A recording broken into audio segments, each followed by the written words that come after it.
Welcome to Haylock Security Lab's presentation, The Kaizen of Information Risk. In this presentation, we're going to talk to you about the principles of constant improvement, root cause analysis, and risk management that are helping organizations actually manage their security to demonstrably become more secure and more compliant. My name is Chris Cronin. I'm a principal at Haylock Security Labs.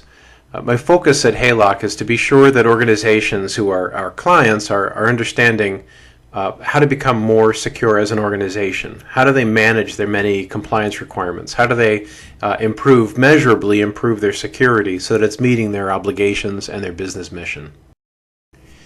In the presentation, we're going to discuss what is currently not working in security and compliance management.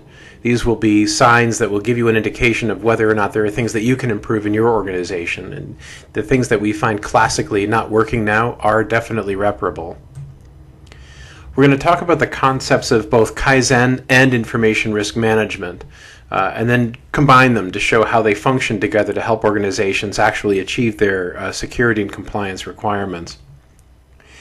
And then we're going to provide masterclass level information on how risk management works correctly in the field, using concepts of Kaizen, of course, but actually offering things that are not in the security standards, going above and beyond. But there are some interesting things that people are doing out there that we want to bring to your attention. The key lesson from this presentation is that some organizations are managing their information security and compliance well, and they're not doing it because they've got a lot of money to buy a lot of technologies. They're doing it because they're using risk management well to measurably achieve security and compliance requirements and blending them with their business objectives. This is not an either-or scenario if you do it correctly. We're going to show you some of the things that they're doing in order to combine these requirements of security, compliance, and business objectives. Today we're not going to talk about the basics. We're not going to be going through tutorials. We're not going to have walkthroughs. We're not going to have cheat sheets. What we're not doing is giving you the step-by-step of actually doing a risk assessment, for instance. We've got other presentations for that. We welcome you to peruse the website and view some of those, but we're just going for those pro tips today. The advanced practices that we're going to be showing you are not things that you're going to find in security standards. So if you look in ISO 27005 or NIST 800-30, trying to find out things about risk assessments, you're going to see that we're going above and beyond that. These are lessons learned from organizations that have applied the ISO and NIST standards and actually have found innovative ways to even do better, to actually achieve and overcome some of the weaknesses of those standards if they were just to read them out of the box. We're going to discuss the current state. What's going on now with information security and compliance that indicates that they're not well managed. We're hoping you're going to recognize some things in your organization that look like this. Not because we hope that you have the problems, but so that you see the things that are going on in your organization that might not be ideal as you're trying to manage security are common. There are things that a lot of organizations deal with, but then we're going to show you mechanisms that organizations are using to get past that. The first is whack-a-mole. This might be the most common issue that we see. Organizations will variably get interested about certain security issues that pop up from time to time. Something will hit the news. Something will hit, a popular magazine. Something that, will get someone's attention and say, drop whatever you're doing, invest in this other thing. This whack-a-mole approach is causing organizations to not think clearly about where they need to most put their money and other resources like people's time. We're seeing a lot of false statements out there. False statements like, auditors, clients are getting optimistic answers to security questionnaires. So organizations, for instance, have a client coming in to say, hey, before we give you our information, you have to demonstrate that you're satisfying these security requirements. Or auditors come in and ask the same thing. And they give these long security questionnaires. We're seeing less than honest answers in there. But what we're also seeing is that the auditors and the clients seem to be okay with that. They seem to all be aware that everybody's not really telling the truth with each other. They just need to finish that questionnaire so business can commence. But this is definitely a sign of something going wrong. There are insufficient budgets, so information security is just not a priority. Businesses say, look, let's prioritize business.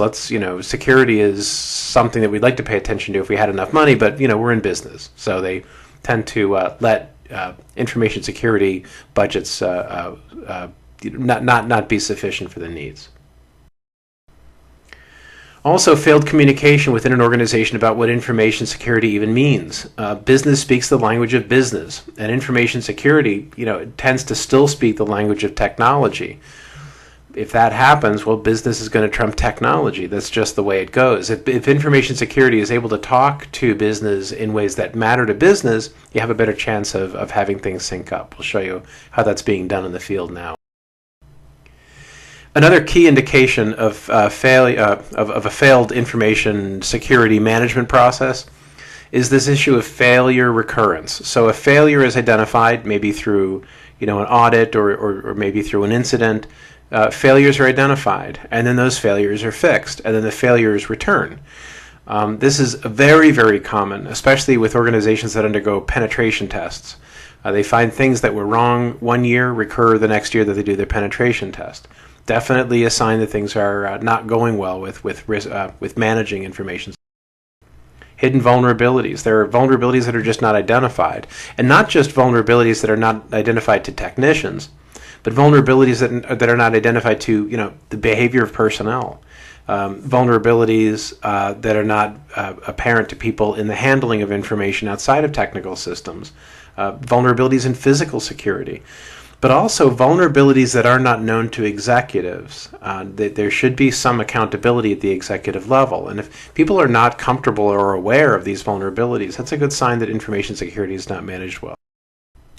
Then there's this concept of the unclear value of security. So this is often seen when people come up to management with something in their budget for security investment.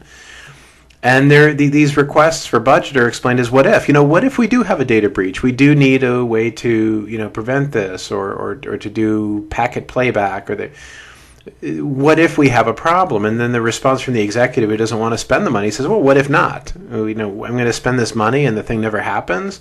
Security is considered a sort of a what-if scenario, something you would only know at a crystal ball, so why would you ever invest against it? There's an unclear value of security to business, and this is a good indicator when people in business and information security don't have a common way of talking about the need for information security. And certainly shorthandedness. Not enough information security talent is available. This is actually a problem throughout the United States and throughout the world. There is not enough population of information security people who are able to rise to the challenge. There are ways in organizations that this talent is actually developed.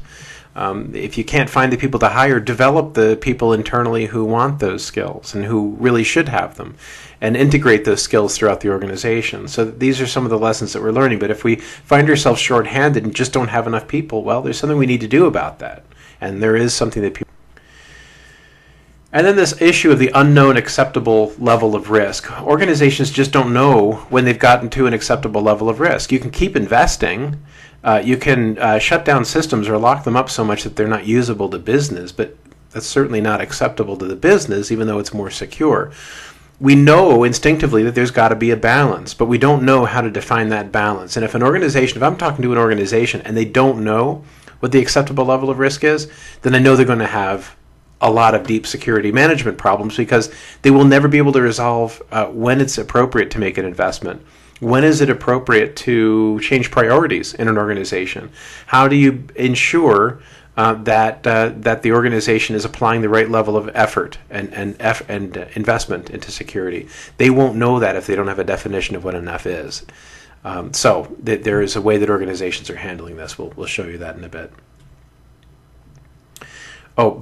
Just a quick note here. What we're finding in some organizations that actually are doing risk assessments, if they're following a standard like 800-30, there are a lot of federal agencies who do this, or organizations who are responsive to federal agencies. When they have a risk assessment and they say, boy, do I make an investment against that risk or not? What they do is they have a manager sign off on accepting a risk. And this has actually caused a problem with government oversight committees in Congress recently.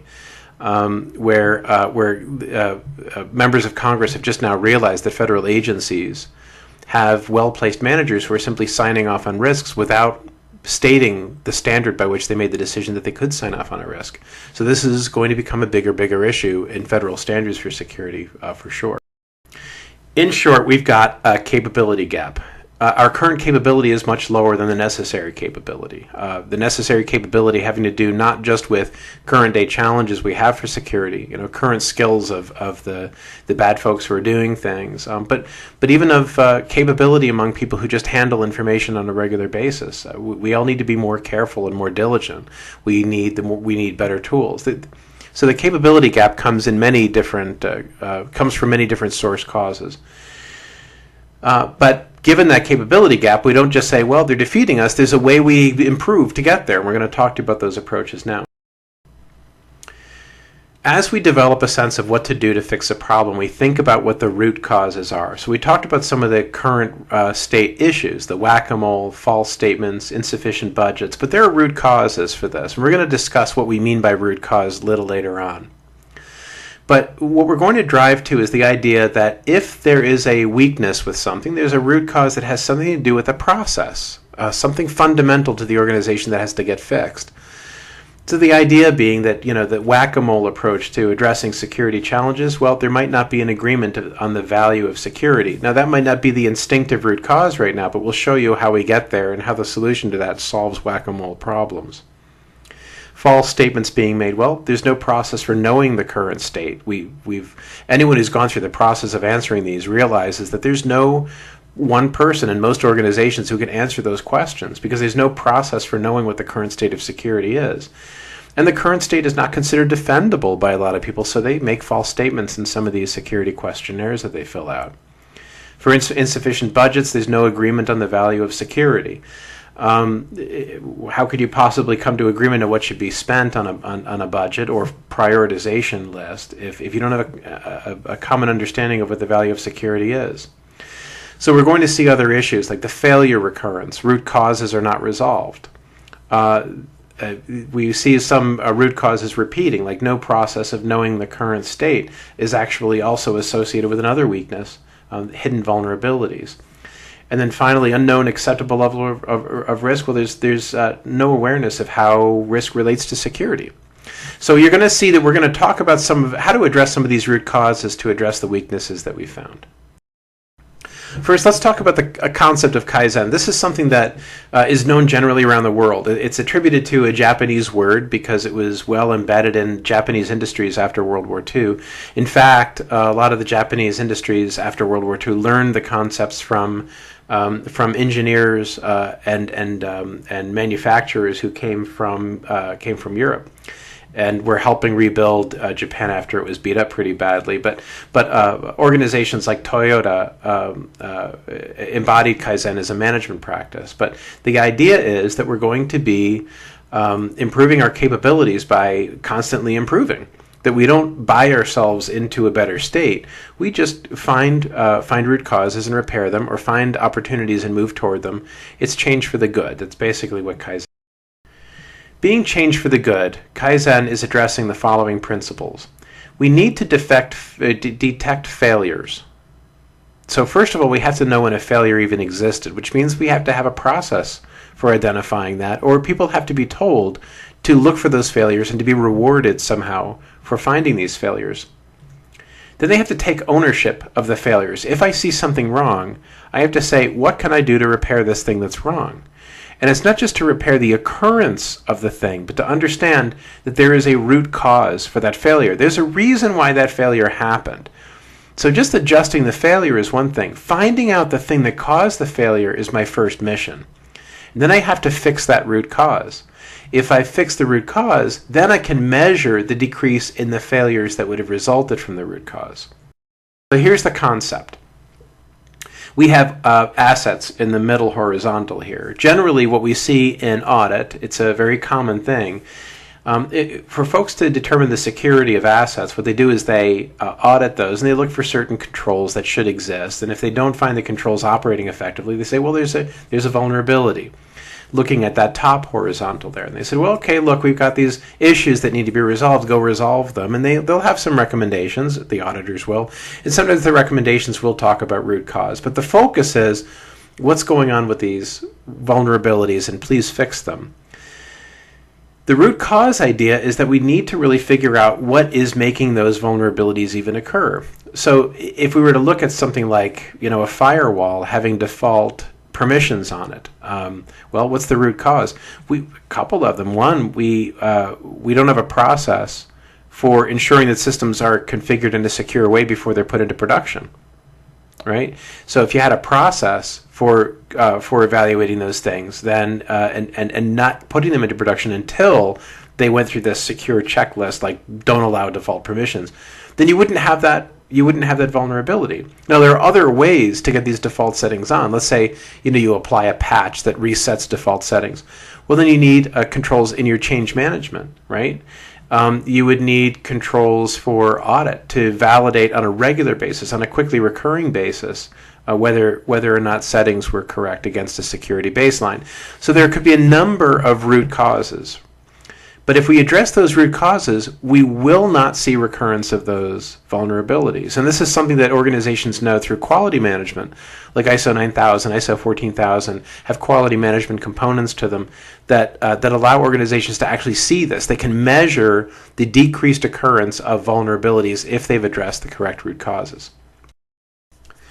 So that brings us to this concept of the 5 whys in Kaizen. To discover the root cause, we ask why 5 times in succession. We're never satisfied with the first answer. We have to ask why about each answer. This is what it looks like. So the firewall was breached. Why? The default password was on the firewall. Why? It wasn't changed when we implemented it. Why? Well, the administrator doesn't know the right security settings. Well, why? Well, because we haven't provided security standards. Why? Well, we don't have a process for baselining and authorizing new systems. What we try to find in a root cause is that the root cause would usually indicate the lack of some kind of process. That there's something that we need to be doing to ensure quality, some kind of process, typically would be the root cause. So you would know that you've gotten to a root cause if you've gotten to a process, but as well a process that would fix and address many other vulnerabilities. So it wouldn't just be that I would solve the problem of the vulnerability found on the firewall. I could probably find that the vulnerability would decrease, that would be fixed on any technology that I would put through that security, that certification and authorization process. That it would validate something was secure before I put it in the field. So these are the 2 components that I look for if I want to be sure that I found the root cause. This is not a root cause. We'll go through a quick exercise. This is an example of an actual thing I've seen in the field. An auditor had done an analysis of vulnerabilities and found that a door to a file storage area was left open. Shouldn't have been, right? Because the authorized personnel should not have been allowed into this area.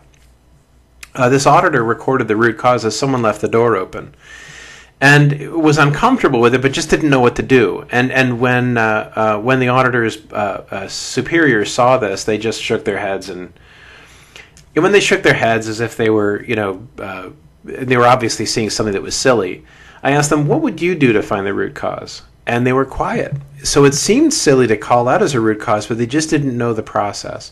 So I walked them through the concept of 5 whys. We see an abbreviated version of it here, but there really could be 2 channels or 3 channels or 4 channels that you think about when you go down a root cause analysis. A door being left open could be, well, someone left it open because they were not trained to secure spaces, and eventually get to the point of there's no training program, no security training program. But you could also talk about the physical issue. So the door did not close well. Well, why? Well, it's not maintained. Well, why? Well, the security is not part of the maintenance plan. Like maintenance may say, I'm not going to pay attention to interior, door is not closing because lights are more important, HVAC is more important, safety is more important, and they may not have security as part of the maintenance plan. So there could be a couple roads you go down in any one root cause analysis, but the point would be to do a fairly thorough job in coming up with your reason for the root cause of a vulnerability you identified. When we go into risk management now, we're going to talk about something a little different. It's keeping risk to a reasonable level. That's when we're talking about risk management for compliance. We're going to talk about how that's a little different for risk management for security. But as we talked about the principles of Kaizen, let's talk about the principles of risk management. We want to reduce the likelihood and impact of bad events to a reasonable level. The principles of risk management are to identify information assets and their vulnerabilities, and the assets could be, information, processes, technology, facilities, people. We identify the assets and their vulnerabilities, including their current controls. We consider threats that could occur against those assets because of the vulnerabilities. We determine what the impact and the likelihood would be, and then we identify a reasonable safeguard. So that's using methods like ISO 27005 or NIST 800-30 for your risk assessment process. There are other risk assessment processes. These are the most common. And then we need to oversee and correct the failed safeguards. So if there are safeguards that are not working, it's our responsibility to improve them. So for the sake of compliance, we want to be sure that the safeguards consistently operate to a level of acceptability, something that is reasonable and appropriate. If we're talking about security, then we are constantly improving safeguards even if they are not failing. So that's an important distinction we'll talk about in a moment. Risk management is in high demand, so our laws and regulations that require us to protect personal information constantly bring up assessing the risk, applying reasonable safeguards, and overseeing those safeguards and improving them to be sure that they remain acceptable. It's just common in every one. And it isn't done just to give us something to do. It's done to make it possible for us to achieve security. If you're throwing expenses and resources at every possible vulnerability you can identify, you're going to run out of money before you've covered all your important things. If you're assessing your risk, you're getting a good sense of where to apply your money. One of the key issues that we're facing is that risk management isn't understood. When someone looks at a regulation, they say, I've got no idea what risk management is. I've got no idea what a risk assessment is. It looks like a vulnerability gap assessment, I think. But because I don't really know what that is, let's really move on to the policies and procedures and the devices that I have to do and encryption. Those are things that I understand. Those are tangible. So I'll focus on those. So people haven't really understood what risk management or risk assessments are. And there's no doubt that they wouldn't know. It's not a part of American business culture generally. We see risk management happening in business, but it isn't enculturated. And we've seen a lot of risk assessments in our experience that really are not risk assessments, and they don't tie into business at all. They run parallel to business. So let's take a look at the HIPAA security rule a little bit. If something's a regulation, its rules are spelled out in a Federal Register. The Federal Register is this thing. It's this 3-column, 8-point font thing that's written in legalese. And you would have to go through hundreds and hundreds of pages and of different versions in order to understand what the HIPAA security rule is telling you to do. This is an example of what it looks like. If someone were going through these hundreds of pages, good luck finding what their requirements are for risk assessment. But if you zoom in a little bit, you see that risk analysis, well, it's required.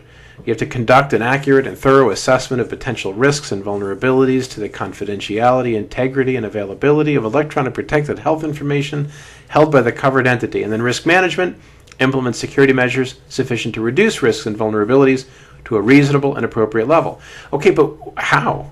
How do you do that? We've looked at a number of organizations, many that are applying the HIPAA security rule, and they almost universally do it incorrectly. We've very rarely found an organization that does this correctly. They don't have a definition of what reasonable and appropriate is, and there's a calculable way to do that. They haven't actually done a risk assessment. They've simply done a gap assessment and said whether or not they thought the result was high, medium, or low importance. Those are not risk assessments, but you wouldn't know by looking at the law what you're supposed to do. Now take a look at how worse it gets. This is the most recent version of the HIPAA security rule. And if you take a look at this, you see where we've under A1, A2, A12, there are 3 asterisks in a row. Take a look at what 2 would have been, implementation specifications. And A is risk analysis required, and B is risk management. We see that A is there. There's a change in how business associates are described here in A, but B disappeared. Well, B disappeared because the idea is, and this is, by the way, called the omnibus rule. It's supposed to have everything in it. What they do, and I don't know if they're doing it to save ink, I don't know why they would do such a thing, they don't actually show you the text of the previous version if that text was not altered. They only show you the altered text, which doesn't make sense. It's like reading the final version of a Word document and all you get is the editor markups. That's exactly what you're seeing. So good luck trying to figure out what your responsibilities are for risk assessment and risk management. This is certainly not the fault of organizations that are out there. We're just not being given good instruction. If I were to rewrite all of the laws and the regulations that require information security and they mention risk assessments, here's what I would tell them. And I would just put it in the law. Assess your risk and manage your risk. When you're assessing your risk, you ask, what can go wrong? What would be the impact to our mission and our obligations if it did go wrong? What controls would make that a reasonable risk? And for risk management, what are our controls working? And then improve the controls. That's what I would tell people any law should be. It's very simple. I would also give them a way to define what the word reasonable means for them. Now, there is a calculus for this, but it isn't applied very well in the standards, the way they're described. So we're going to show you a trick to get to that in a way that's very defendable. In the Kaizen of information risk, then, what we're doing is we're saying take the principles of Kaizen, the constant improvement, the root cause analysis, asking the 5 whys, and apply them to the reduction of the impact and likelihood of something going wrong. It's reducing risks by eliminating the causes for the failures. Ultimately, if we must reduce the likelihood and impact of information risk, then we must eliminate the root cause of risks. This is why we're marrying Kaizen and risk management together, because when you do them both, you're not getting recurrence of risks. You're reducing the likelihood of risks. Now let's talk about how Kaizen of information risk applies to that, addressing that gap between our current capabilities and what the necessary capabilities are. If we're not good at security now, and this is true with anything, it's true with exercise, it's true with learning a new skill like knitting, it's true with writing well. If we're not good at security now, then we must improve over time by removing our weaknesses. It's a very simple concept, but this is exactly what we're addressing with the idea of Kaizen with information risk. Just remove your weaknesses over time and you just happen to be better at security. The idea is that as your vulnerabilities go down, because you've reduced them from by the root cause analysis, then your capabilities go up. It's that simple. Now let's get on to some of these master class ideas, what we're seeing in the field that go above and beyond the standards for information security and information risk management. Information security professionals know, and we talk about it all the time, there's a difference between compliance and security. Well, yes, there absolutely is.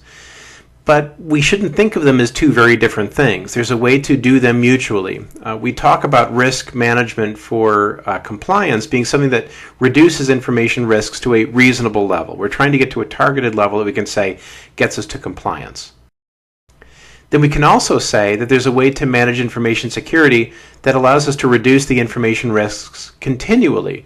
So we're not targeting a status quo that we're comfortable with, that we've demonstrably said is good. We're actually always improving the safeguards, even if they were shown to be effective. At Haylock, we talk about the diminishing liability curve a lot to help clients understand a number of things, like the fact that you can reduce your liability as you're applying security controls even before you've reached full compliance.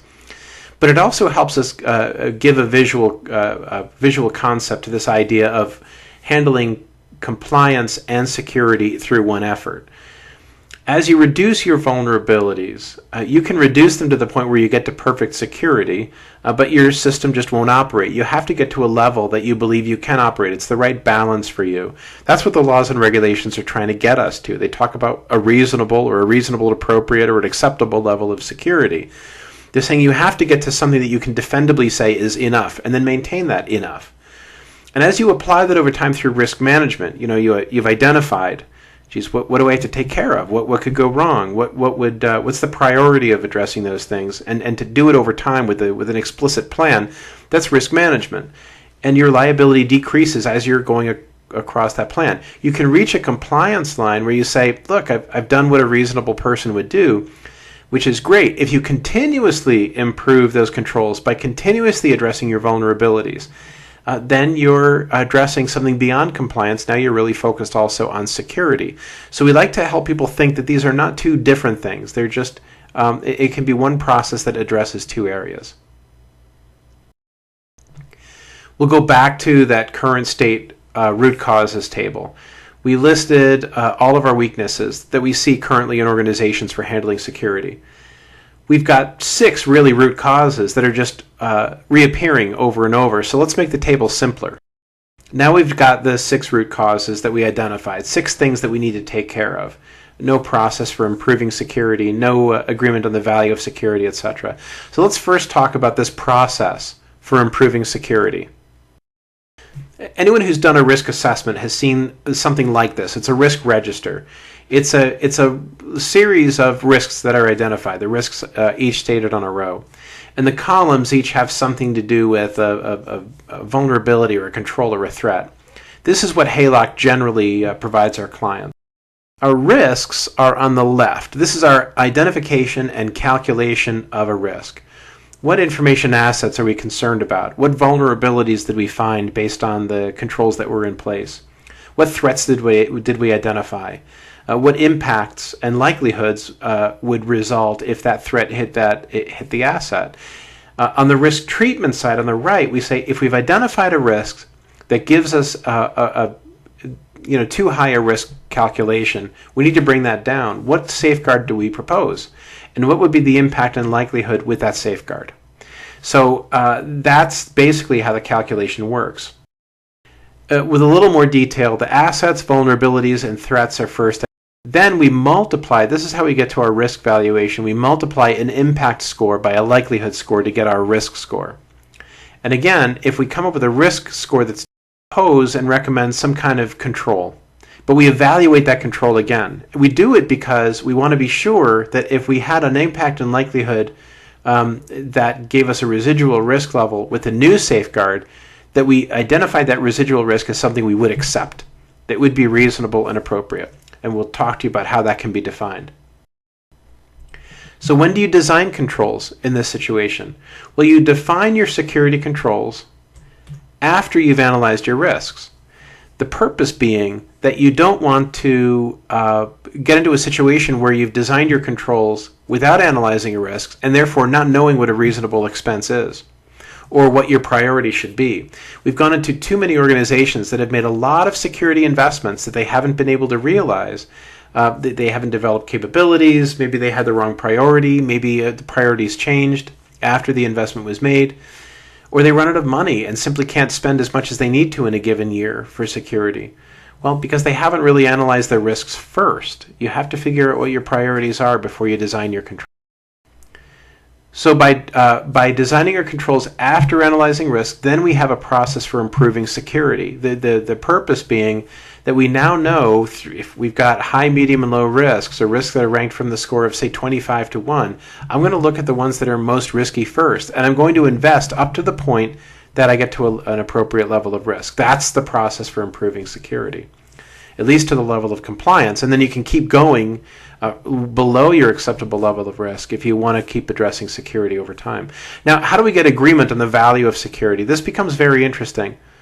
We're not seeing this in standards and information security standards. In fact, when we go to a lot of organizations, even those that have full ISO 27005 certifications, they don't get to those level of sophistication, so we want to be sure you understand this. We see here this idea of impact having scores of 1 through 5, negligible to catastrophic. And someone might say one risk gives us an impact of 3, one gives us one of 4, and another of 2. But what they don't do is they don't define their impact based on this idea of mission. Or they don't provide definitions for what those impact areas are that are meaningful to the people who would respond to those risk questions and give answers. So what we're urging organizations to do is think about impact in terms of your mission. Say we're talking to a hospital. They might say their missions are to maintain patient care, to maintain patient privacy, and they have to also make sure their bottom line is operating. They have to operate well. They can't take an impact to the point where they can't afford to operate, then they can't take care of the other missions. So what we do with our clients is we get them to think through, if they have these scores, these impact scores of 1 through 5, and they can give them names, how would they describe a negligible impact to patient care? How would they describe a medium impact to profitability or a catastrophic impact to patient confidentiality? And we do things by saying, let's say at your negligible level, this is an impact that if it occurred, there would be no indication that it even happened. Nothing would change. We get them to think about a low impact as something that could say, something that might happen through the normal course of business. It's a normal variable. No matter how hard you try, you're always going to see something like this come up. You can't completely control everything, but it won't actually be something that you would consider normally investing against. It's within the normal variance of doing business. When you define medium, think through what you would consider something you would really want to invest against at some point, with some frequency. You don't want that kind of thing to happen. And you would invest something against it. You don't have to say what, just you would actually go out of your way to make sure that didn't happen. High would be something that would be serious enough that it could put your operation in jeopardy, some component of your operation in jeopardy. Including put something in jeopardy for your obligations like patient care and patient confidentiality.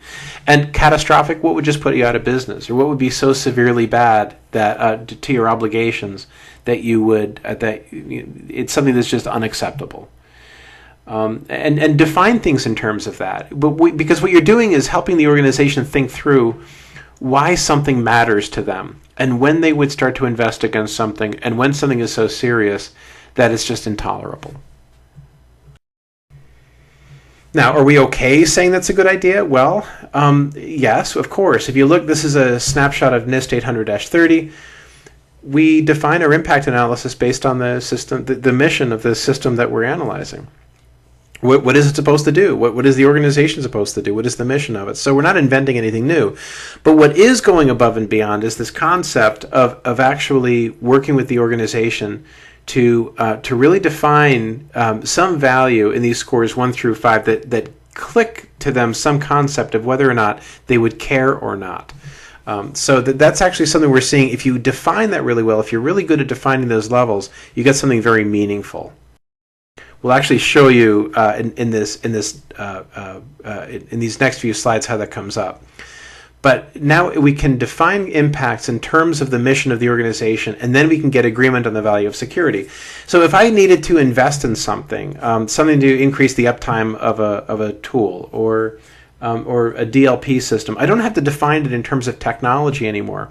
I can determine its need based on the impact to the organization if we don't make the investment. Right? Now there's a common language between security and business. So how about this root cause of people being unaware of how risk addresses this? If we ask this question, what frequency of what impact would you start to invest against? What we've done is we've come up with this concept of an acceptable risk. What frequency of what impact would you start to invest against? Now remember one thing we looked at really was the impacts. We can do the same thing with likelihood. We can define likelihoods in terms that are meaningful to the organization. Sometimes an organization might say, look, I've got a business plan that goes 3 years out. And you might say, look, does it make sense for you to invest against things that won't happen within your business planning cycle? And they might say no. That's one of the ways to give yourself a planning threshold of, say, the minimal risk. Another might be, what is the most frequent threshold you've got at which something can go wrong that you would have a concern about? And some might say, look, if I'm concerned about PHI going wrong, being exposed, maybe, multiple times a year is a reasonable high tolerance for likelihood. If it's an information system that would, let's say it's a system that provides images to surgery rooms, to ORs, you don't want that to go down, as often as once a minute. So your likelihood score of 5 might not be multiple times per year; it might be multiple times per hour. You figure out what timing means to the organization in terms of their information mission, and you can figure out what these likelihood scores would be. So we're taking a moment to describe this to get to this very interesting point.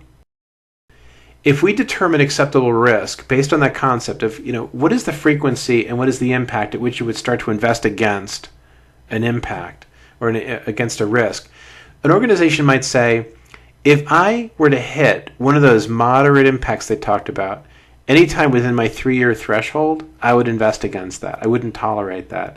If one of those low issues came up inside 1 to 3 years, I would accept it.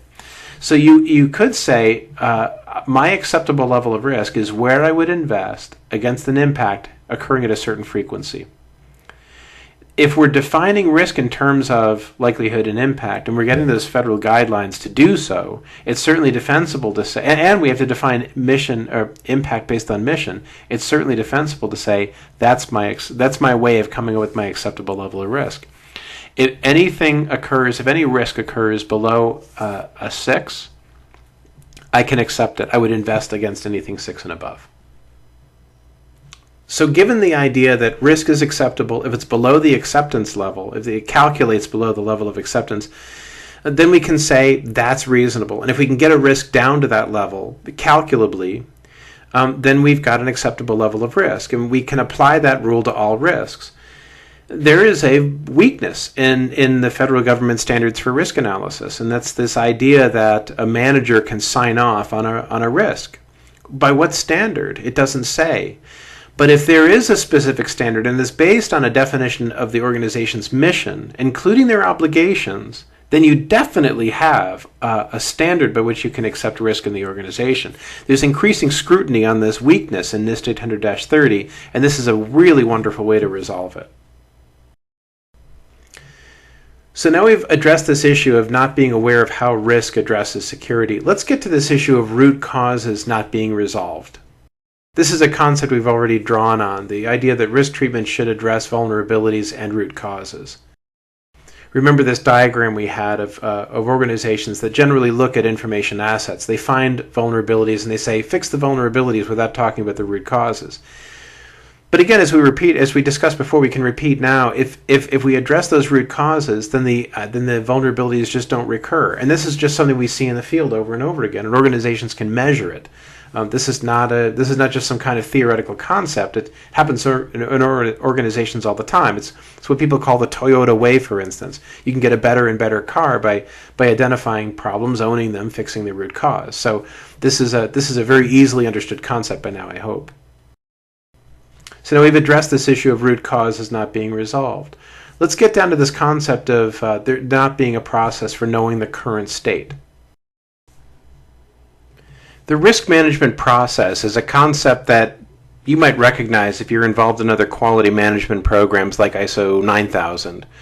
We generally don't see it for handling information risk, but for those organizations that are operating with ISO 27001 certification, the information security certification. And even then, it's usually only if HALOC introduced it to them.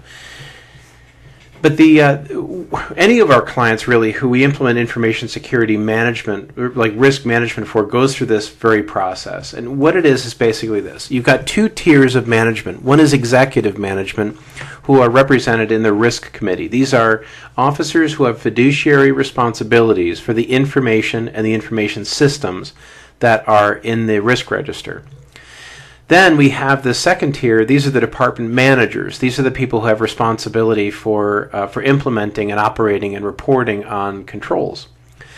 At the executive management level, for the risk committee, their responsibility, of course, is to be sure that the fiduciary responsibilities are resolved. But the problems they solve are, making sure that priorities for the organization are correct, making sure resources are available. When they look at the risk assessment, they've got a risk treatment plan that, again, is based on the idea of something being reasonable or appropriate. And then they have contractual requirements. These need to be implemented. So they get assigned to the department managers who then implement measurable controls. We'll talk about that concept in a bit. And then they record and report the status of the implementations. They report that back up to the risk committee as they meet. And they might meet on a monthly or a weekly or a quarterly basis, whatever makes sense for the governance of the organization. When the risk committee knows what the status of these projects are, then they know what to do. Now, this is not a very new concept, but this is where it gets a little different. Remember, in the risk assessment, our risk treatment plans are based on something to be reasonable and appropriate. If management cannot get something implemented because the resources just will not be available, they need to find a control that is reasonable and appropriate based on the availability of those of resources, right? So the executive committee here, the executives in the risk committee then say, Well, what do? Do we find new resources for this? Do we reprioritize, or do we have to work on finding a different risk treatment plan that is reasonable? If we can't implement it, it's not reasonable, right?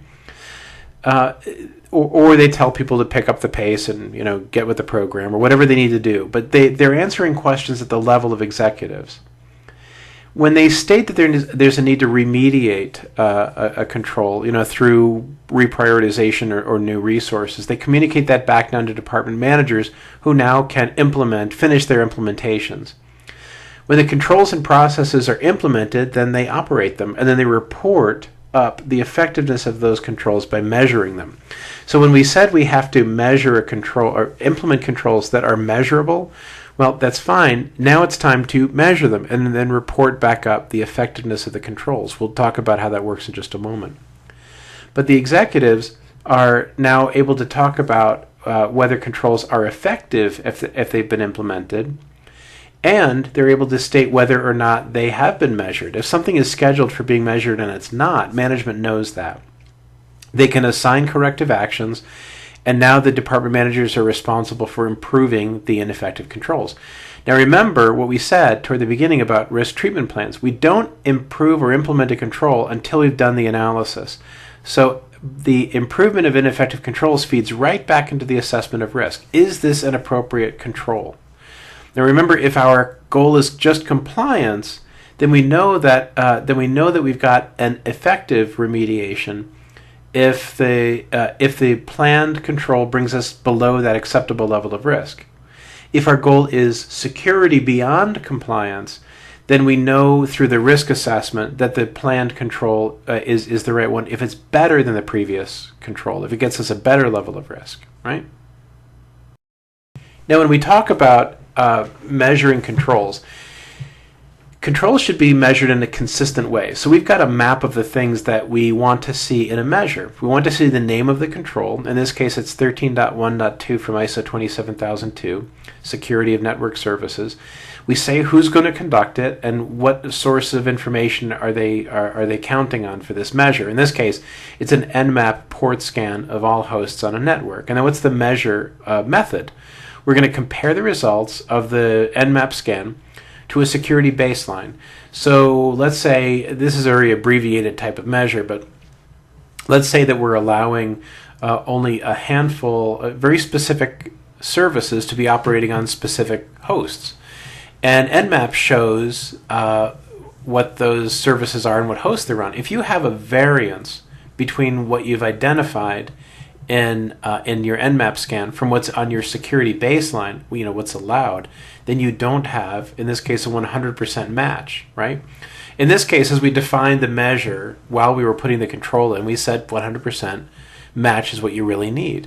The risks are high. If you don't have a 100% match for your operating services on your network devices, there's a problem. There are other situations that you might have more tolerance than 100%. But then, if we're stating what a pass and fail criteria are, then we need to know what our response is if there's a failure. And we have a few steps that we take. In this case, it's to shut down the disallowed service, find out the cause of it. If we can't find out the cause, then we start an incident response plan, the IRP. And then how often do we run this weekly? Some organizations might say we have to do it, every hour, every day, every month. It depends again on the risk that the organization is facing with this, with network security. Now what we have then is, where we had no process for knowing the current state, we have a way for even executive managers to know when something is operating or not. And we have a basis for that communication that's based on measures and consistently, because every time the executives would know whether or not the appropriate services were found, the measure would always be based on the same consistent method. Not that the executives are really paying attention to the services that are on or off on hosts, but if there's a variance, they're going to want to know that people did the right thing when they detected the variance, right? That's what becomes incredibly important for the executive level. Did people respond correctly when something was wrong? Now let's talk about this last root cause issue, a current state not being defendable. When Haylock implements a risk treatment plan and then a risk management program for an organization, we give you the tools, the guidance tools that you need to actually keep apprised of the services and the successive processes, etc. And that process book is basically an Excel workbook, and it has a lot of information in it that you would need to help drive decisions based on current state. We've got some examples here of some things, but every client has a different... Looking at the risk register is generally the first thing that's done in a risk management meeting. The management at the executive level are usually interested in the first infographic up top, the risk trend. What are we doing to resolve risks, and are we doing it quickly enough?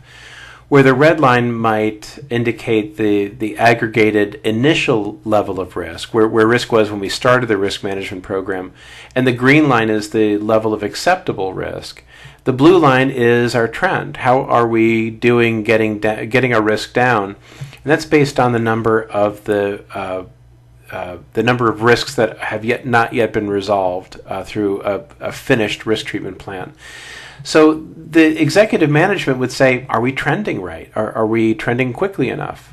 Maybe we want to put more resources to resolving the risks by putting risk treatment plans in more quickly if this isn't quick enough. An organization might say, we expected this to take 18 months, and here we are after 12, and that's not bad. They might be okay. And then, of course, they're able to look more detail into the level of risks, into the detailed risks. But what we want to be able to do is get that executive management team to be able to look at that trend and ask the right questions that the executives need to ask. Are we doing our due diligence? Are we doing our due care to get that level of risk down quickly enough? They can also look at their risk treatment plan in the same way. Let's take a look at the actual versus planned resolution of our risk treatment plans. Are they getting implemented on time, or are we late? What is our trending against that? What is our percent closed compared to what they should be period by period? This view gives management, especially at the executive level, an understanding of their success rate at actually closing risk treatment plans on schedule. This is a very good picture of an organization that struggles to get things done on time. That might always be either ineffective at management, or always behind in the resources that are available, or always challenged with a reprioritization. But it gives that executive team a good picture of whether or not they are consistent in getting things done according to plan. It may also be, for an executive team who says, people really are allocating their efforts correctly, it might be a reason to say maybe we need to pull back on the aggressiveness of our risk treatment plans as well. But that's the kind of decision that an executive team needs to be able to answer. So they need this kind of information to give them that, the reason to make that decision. Now, we talked a little bit at the dashboard view of this issue of looking at how you're doing with your control measures. So we've implemented controls that can be measured, right? Then we had a statement in those measures about how frequently they need to be measured. If we have that, then we also can develop a calendar by which certain measures will occur. What the executive management needs to see on this risk management team is how you're doing. Now, they can look at the specific controls, and really should. They should have those available to them during the conversation. But the first thing they're usually interested in is knowing what's effective, green, versus what's not effective, red. But what do they not know? What control measures were scheduled but that did not take place? That's a very important question for them to ask. Now, you'll see in this organization that there was a lot of gray up front, and then it sort of trended down and picked up again and trended down again. The less gray, the better. It is better to know that there's a problem and to have a plan to fix it than to not know what your problems are. That gray represents, to some degree, represents negligence. If you don't know what you're supposed to know, then you're not going to fix it. and that is very close to the definition of negligence. Of course, letting something that's red, something that fails, to not be addressed is also a problem. But this is actually a very new view. And once an organization starts to think about the fact that they don't know as being their biggest problem, that's a very important part of maturing into that security mindset. Knowing is so incredibly important. Taking another look at this, security controls health view. This looks a little bit more like what we see when we're looking at an audit report or a gap assessment. It's an analysis of what we know to be working and not working. And we look at the effectiveness column toward the right, and we see what we normally see in a gap assessment. The green is good, and the yellow is needs improvement or not perfectly good, and red means bad. But that gray ball there toward the bottom third is the thing that we worry most about, right? It's the thing that we care most to address. The reds, every organization you see will have things that are broken in the security program. Every organization. So we want to know that those have plans against them. That's not great, but it's not the worst. The worst is not knowing, and the more you know, the better off you are. So you want to see the management team reacting to the gray more than the red. That's an actually very good indication that you've got a mature risk management program. And then finally, this issue of recording your risk management effectiveness. The idea of a carryover item is this. When you are at that executive management level and you're assigning tasks to managers, you want to know whether they've responded in time. Now, you might say implement X control, and it might take 18 months to get it implemented effectively. That's okay, but by the time we meet next, I need to know that that plan has been implemented. I need to know that it's underway. If I see that people are not responding to executive instructions according to the risk management plan, I know that risk management is not effective. And if I see that people are responding to management's requirements that come out of these risk management plans, the tasks that come out of them, then I know risk management is effective. The risk management oversight process is effective. This is very typical to start not very complete, but then getting close to 100%.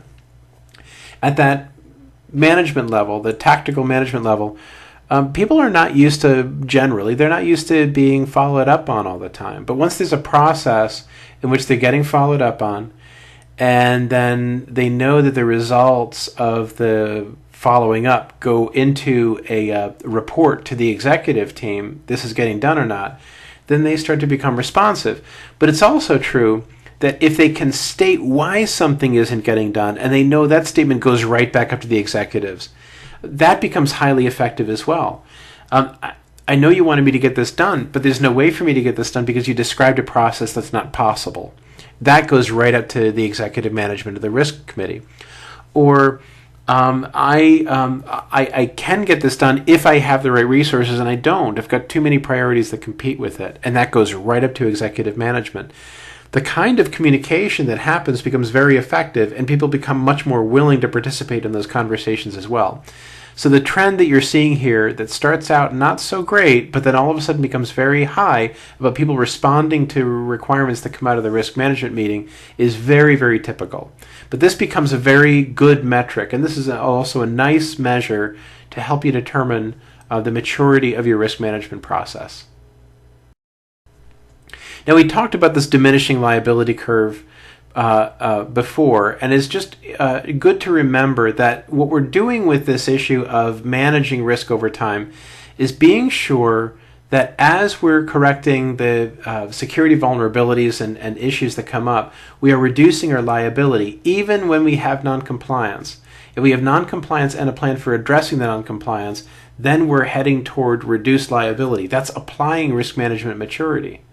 And again, if that risk management team says, good, we've reached that, that green line, we've reached that reasonable and appropriate level of risk, terrific, but let's now keep improving on our security controls.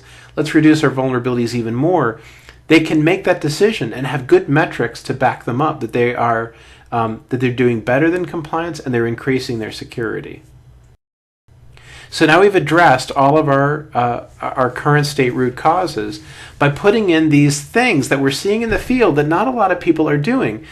If you look at 800-30, the NIST document for risk management or risk assessment, or ISO 27005, you see a lot of very, very good guidance, but you see a lot of opportunity for really making risk management mean a lot to business, so that people who are managing security and compliance and information risk are speaking the same language of business, and business has something invested in the success of risk assessments and risk management.